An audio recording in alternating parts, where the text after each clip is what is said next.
వాటిని సరిదిద్దుకోవడానికి ట్రై చేయండి. ఇప్పటికైనా మహిళల రక్షణ మీద, మహిళా సంక్షేమం మీద దృష్టి పెట్టండి.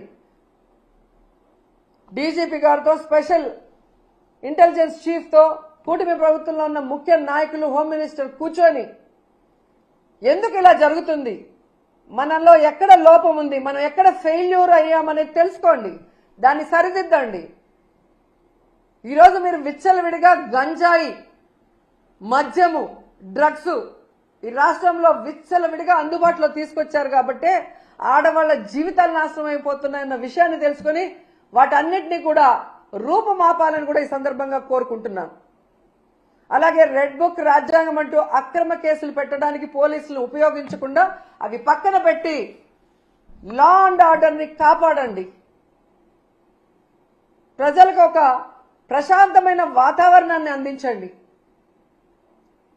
ప్రతిపక్షాలన్నాక ప్రభుత్వం చేసే తప్పుల్ని ఎత్తి చూపిస్తాయి, వాటిని కరెక్ట్ చేసుకోవడానికి ప్రయత్నించండి. అంతేగాని తప్పులే చెప్పకూడదు, చెబితే గొంతు నొక్కేస్తామంటే అది కరెక్ట్ కాదు.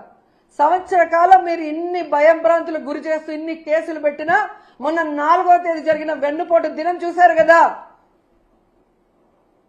ఏ విధంగా జనాలు బయటకు వచ్చి మీ మీద వ్యతిరేకతతో, మీ మీద అసహ్యంతో మీరు వద్దు అని చెప్పి రాష్ట్ర వ్యాప్తంగా నిరసనలు చేశారో గమనించండి.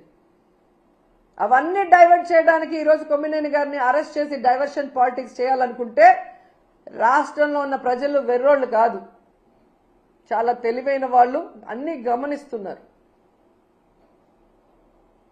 సో ఇప్పటికైనా అక్రమ కేసులు అనేది పక్కన పెట్టి కొమ్మినేని గారి అరెస్టు ఖండిస్తున్నాం, ఆయన్ని వెంటనే విడుదల చేయాలని డిమాండ్ చేస్తున్నాం. అలాగే సాక్షి మీద దాడులు చేసిన తెలుగుదేశ జనసేన నాయకులు ఎవరైతే ఉన్నారో ఆ ఫోటోలు, వీడియోలు చూసి వాళ్ళందరినీ కూడా అరెస్ట్ చేయాలని కూడా ఈ సందర్భంగా తెలియజేసుకుంటున్నాం. లేదంటే జగన్మోహన్ రెడ్డి గారి లాగా లాస్ట్ 5 ఏళ్ళు, అంతకుముందు రాజశేఖర రెడ్డి గారి లాగా మంచితనంతో రాబోయే కాలంలో ఉండబోయేది లేదు. 10 ఏళ్లలో మీరు ఎంత మాట్లాడినా మిమ్మల్ని పట్టించుకోలేదు, కానీ ఈ రోజు పట్టించుకుంటాము అని కూడా మీకు హెచ్చరిస్తున్నాం. వెంటనే అనంతపూర్లో తన్మయ్య అనే అమ్మాయికి అన్యాయం జరిగింది, దానికి కారణం ఎవరు అని చెప్పామని వాళ్ళ తల్లిదండ్రులు క్లియర్గా నిన్న ఇంటర్వ్యూలో చెప్పారు. వాళ్ళని పట్టుకొని అమ్మాయిని చంపింది ఎవరో తెలుసుకొని ఇప్పటికైనా అమ్మాయి ఆత్మ శాంతించాలంటే తప్పు చేసిన వాళ్ళని శిక్షించండి, ఆ కుటుంబానికి అండగా నిలబడండి.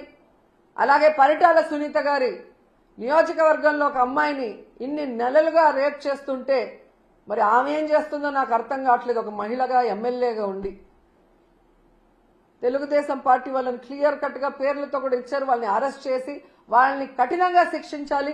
ఇక మీదట మహిళలకి ఇలాంటివి జరగకుండా రక్షణ కల్పించే దిశగా దిశ యాప్ కానీ దిశ చట్టంతో గతంలో మేము ఎలా కంట్రోల్ చేశామో అలా మీరు చెయ్యాలి. వాటిని నిర్వీర్యం చేసి మహిళల జీవితాలతో చెలగాట మాడితే మాత్రం ఒప్పుకునే పరిస్థితి లేదు అని చెప్పి హెచ్చరిస్తున్నాం.